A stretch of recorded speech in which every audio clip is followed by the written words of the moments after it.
तो स्वागत है आप सभी लोगों का हमारे चैनल जीरो मांगा एक्सप्लेन में। तो जीनियस नेक्रोमेंसर के एपिसोड 19 की शुरुआत होती है वहीं से, जहाँ पे प्रोफेसर होंगपेंग साइमन को उसका डायरेक्ट डिसाइपल बन जाने के लिए कह रही होती हैं, जबकि साइमन इस बारे में सोच रहा होता है।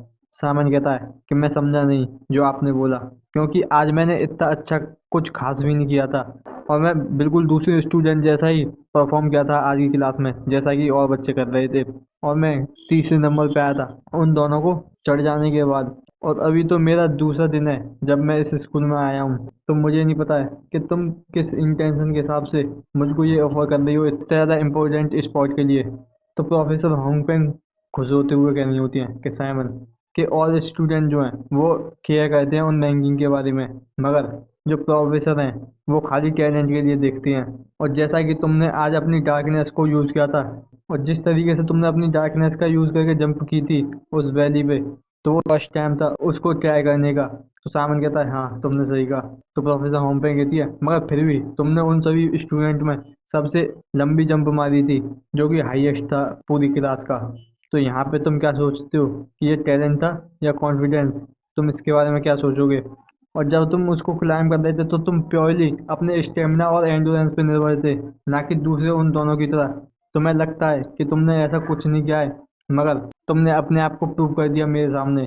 और इस चीज़ को साइमन खुद भी कंफ्यूज होता है। और जबकि प्रोफेसर होमपेंग खुश होते हुए कहनी होती हैं, क्या तुम्हें अभी और भी कॉम्प्लीमेंट चाहिए? और तुम्हारा स्टेमिना और माइंडसेट और तुम्हारा वो आउटस्टैंडिंग टैलेंट अपनी उस डार्कनेस में, तो तुम इस मैजिकल कॉम्बैक्ट में सबसे ज़्यादा बेस्ट टैलेंट हो जाओगे, अगर जो तुमने आज परफॉर्म किया था इस हिसाब से देखा जाए तो। तुम इसके बारे में क्या सोचते हो साइमन? यहाँ तक कि तुम कुछ ही सालों में मुझको भी डिफीट कर सकते हो, और यहाँ तक कि मैं तुम्हें अपने से ज़्यादा स्ट्रॉन्गर बना दूंगी। तुम इसके बारे में क्या सोचते हो साइमन? जबकि साइमन इस बात को सुन के चुप बैठा हुआ होता है, और फिर वो कहता है प्रोफेसर तुम्हारे इस ऑफर के लिए थैंक यू, मगर अगर मैं हॉनेस्टली बोलूँ तो मैं इसे मना करना चाहूँगा। तो जबकि प्रोफेसर होंगपेंग कंफ्यूज होकर पूछ रही होती हैं, मगर ऐसा क्यों?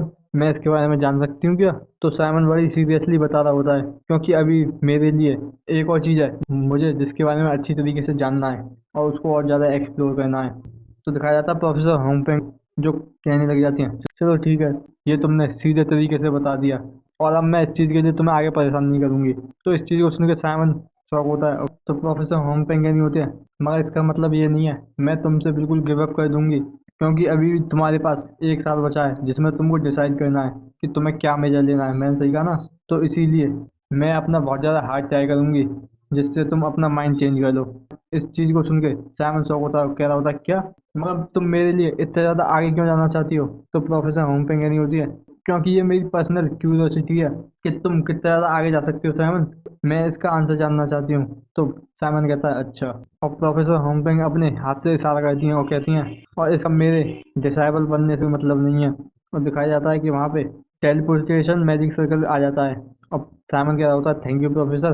तो प्रोफेसर होमपेंग कहती हैं कि मैं चाहती हूँ कि तुम ये जो बात हुई है हमारे बीच इसे सीक्रेट रखो, क्योंकि अभी प्रोटेक्शन पीरियड चल रहा है स्टूडेंट का। और अब की बार ये जो टेलीपोर्टेशन है वो तुमको सीधा कारण में ही लेके जाएगा। तो साइमन हंसते हुए कहता है कि थैंक यू प्रोफेसर। तो प्रोफेसर होंगबैंग उसको बाय करते हुए कहनी होती है कि चलो ठीक है, अब हम अपनी नेक्स्ट क्लास में मिलेंगे। तो साइमन वहाँ से उनको हाँ करता हुआ टेलीपोर्टेशन में पहुंच जाता है और कहता है कि ठीक है अब हम अपनी नेक्स्ट क्लास में मिलेंगे, और वहाँ से टेलीपोर्ट हो जाता है। और दिखाया जाता है वहाँ पे मिस्टर ता वहाँ पे भागता हुआ आता है और पूछ रहा होता है कि प्रोफेसर कि कैसा रहा, कि साइमन ने क्या कहा है? तो प्रोफेसर होमपेंग बताती हैं कि उसने मना कर दिया। तो मिस्टर ता गुस्सा करते हुए कह रहा होता है कि उसकी हिम्मत कैसे हुई आपका ऑफर मना करने के लिए? कि कैसा रहेगा अगर आप ऑफर को हेक्टर के लिए दे दें, जो कि बहुत ज़्यादा टैलेंटेड है मैजिकल कॉम्बैक्ट में। अब मुझे पक्का नहीं पता है तुम इतना ज़्यादा साइमन में क्यों इंटरेस्टेड हो। तो प्रोफेसर होमपेंग जवाब देती हैं क्योंकि वो बहुत ज़्यादा जीनियस है। तो मिस्टर ता कहता है कि सॉरी मैं समझा नहीं। तो प्रोफेसर होमपेंग समझाते हुए बताती हैं उसे कि मैंने इस कार्य में बहुत ज़्यादा जीनियस देखे हैं अभी तक, मगर मैंने इस तरीके का जीनियस कभी नहीं देखा है। और दिखाया जाता है साइमन की तरफ जो कि अपने डोम में आ गया होता है, और वहाँ पे वो बात लेने के लिए जा रहा होता है, और इसी बात के लिए वो सोच रहा होता है। और दिखाया जाता है जबकि देख वहाँ पे नहा के अपना सर को पहुंच रहा होता है और वो पूछता है साइमन से कि तुम इतने ज़्यादा लेट कैसे हो गए। तो साइमन जवाब देता है कि ऐसा इसलिए कि मुझे लगता है कि उस टेलीपोर्टेशन में कुछ गड़बड़ हो गई थी। और देख खुश होते हुए बोल रहा होता है क्या तुम्हें पता है कि अभी मेरे साथ क्या हुआ था? तुम इस पे विश्वास नहीं करोगे। तो साइमन पूछता है कि ऐसा क्या हुआ था? देख बताता है जैसे ही मैं टेलीपोर्टेशन मैजिक सर्कल में पहुंचा तो मुझे ऐसा लगा जैसे कि मेरी बॉडी किसी चीज़ से ब्लॉक हो गई है। जैसे ही मैं वहां से फ्री हुआ बिल्कुल ऐसी चीज़ हुई जिस पे तुम विश्वास नहीं करोगे। और जैसे ही मैंने वहां पे देखा कि मैं कहाँ पर हूँ तो मुझे मालूम पड़ा कि वो था प्रोफेसर की बहिल का ऑफिस और मैं प्रोफेसर बहिल के ऑफिस में था। तो साइमन पूछ रहा होता है क्या सच में प्रोफेसर बहिल? तो देख क्या होता है हाँ। तो साइमन पूछ रहा होता है कि उसके बाद क्या हुआ? तो देख बताता है कि फिर उन्होंने मुझको अपना ऑफिस क्लीन करने के लिए कहा जो मैं आराम से करता था। और देख खुश होते हुए बता रहा होता है कि काजन के जो पहले ग्रेजुएट हो चुके स्टूडेंट हैं उन्होंने मुझे बताया है कि जो प्रोफेसर हैं अपने स्काउट डिसाइपल को टेलीपोर्टेशन से बुला सकते हैं। और क्या तुम ये सोचते हो कि ऐसा ही मेरे साथ हुआ होगा? क्या लगता है कि प्रोफेसर बहिल मुझको स्काउट बनाना चाहते हैं? क्या मैं उनका डायरेक्ट डिसाइपल बन सकता हूँ? जबकि साइमन अपना चेहरा बनाते हुए कह रहा होता है शायद हो भी सकता है। तो देख कह रहा होता है कि मैं इस पर विश्वास नहीं कर सकता मैं कि काजन के इतने बड़े बिग शॉट के साथ मैं इतना ज़्यादा क्लोज ला चुका हूँ। और वो वहाँ पे खुशी से नाचने लग जाता है और कह रहा होता है कि क्या तुम्हें पता है कि एक डायरेक्ट डिसाइपल क्या होता है? कि इस तरीके से तो मैं अपनी पूरी स्कूल लाइफ आसानी से एंजॉय कर सकता हूँ। इससे बहुत सारी चीज़ें जो कि अवॉइड हो जाएंगी क्योंकि प्रोफेसर की पावर की वजह से। तो जबकि साइमन उसको रोक रहा होता है कह रहा होता है कि थोड़ा सा शांत हो जाओ। तो देख कह रहा होता है ये कोई ऐसी चीज़ नहीं है जो मैं शांत हो जाऊं। और दिखाया जाता है हेक्टर को जो वहाँ पे आ गया होता है और कह रहा होता है कि ये सबसे ज़्यादा बेकार नॉनसेंस है जो मैंने इस साल सुनी है कि तुम जैसा एक कॉमनर डायरेक्ट डिसाइपल बनेगा वो भी प्रोफेसर बहिल का कि मुझे हंसी मन दिलवाओ। तो देख पीछे मुड़ते हुए कह रहा होता है ऐसा लगता है जैसे यंग मास्टर थोड़ा सा अपसेट है कि तुम्हें पसंद नहीं आया कि प्रोफेसर बहिल किसी और को ज़्यादा नोटिस कर रहे हैं वो भी तुमसे जबकि तुम सब चीज़ में इतने ज़्यादा अच्छे हो। तो हेक्टर कह रहा होता है कि अपने शब्दों पे ध्यान दो। तुम मर्चेंट पीस ऑफ शिट मैं तुमको अच्छी तरीके से जानता हूँ।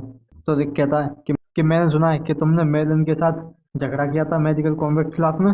क्या तुम ये समझते हो खाली तुम ही हो जो इतने ज़्यादा कठिन समय से गुजर रहे हो इस वर्ल्ड में कि यहाँ पे हम दोनों ही सेम हैं? और तरीके से प्रिटेंड करना बंद करो कि तुम एक मूड फैमिली के यंग मास्टर हो। और इस बात को सुन के हेक्टर को गुस्सा आ जाता है। तो हेक्टर गुस्सा करते हुए कह रहा होता है कि तुम ऐसा ही चाहते हो तो ठीक है। और वहाँ पे मैजिक सर्कल बना देता है। रिक के ऊपर कर्ज लगने लग जाता है जबकि दिखाया जाता है साइमन को जो जो रिक के पीछे खड़ा हुआ होता है और वो टेंशन में आ जाता है कह रहा होता है कि रिक तुम्हारे साथ क्या गलत है। और दिखाया जाता है रिक को जो कि मैजिक सर्कल की वजह से बहुत ज़्यादा परेशान हो जाता है। और जबकि दिखाया जाता है हेक्टर को जो बहुत ज़्यादा गुस्सा कर रहा होता है और कह रहा होता है कि तुम लोनली पीस ऑफ शिट कि तुम्हारी हिम्मत कैसे हुई इस तरीके से मुझसे कहने की मैं तुम्हें मार दूंगा। और दिखाया जाता है कि रिक जिसकी हालत बहुत ज़्यादा खराब होते हुए जा रही है और दिखाया जाता है फिर भी रिक मुस्कुराते हुए कह रहा होता है मगर मैं हिम्मत कर रहा हूँ। और दिखाया जाता है हेक्टर के पीछे एक लड़के को जो कह रहा होता है कि हेक्टर थोड़ा रिलैक्स हो जाओ कि यहाँ पे अब लाइन जो है क्रॉस हो रही है। तुम क्लास के बाहर इस तरीके से कर्स स्पेल को इस तरीके से कास्ट नहीं कर सकते। और हेक्टर और ज़्यादा गुस्से में आ जाता है और उसको मारते हुए मार कह रहा होता है कि चुप रहो। और दिखाया जाता है कि साइमन उस पर अटैक कर देता है जिसे हेक्टर ब्लॉक करा है मगर उससे वह पीछे खिसकता हुआ चला जाता है। और हेक्टर कह रहा होता है कि मुझे लगा ही था कि तुम इसमें बीच में जरूर आओगे साइमन सोनी का। और दिखाया जाता है कि हालत खराब हो जाती है और दिखाया जाता है कि साइमन हेक्टर को गुस्से में घूर रहा होता है। और यहीं पे हमारा एपिसोड 19 एंड हो जाता है।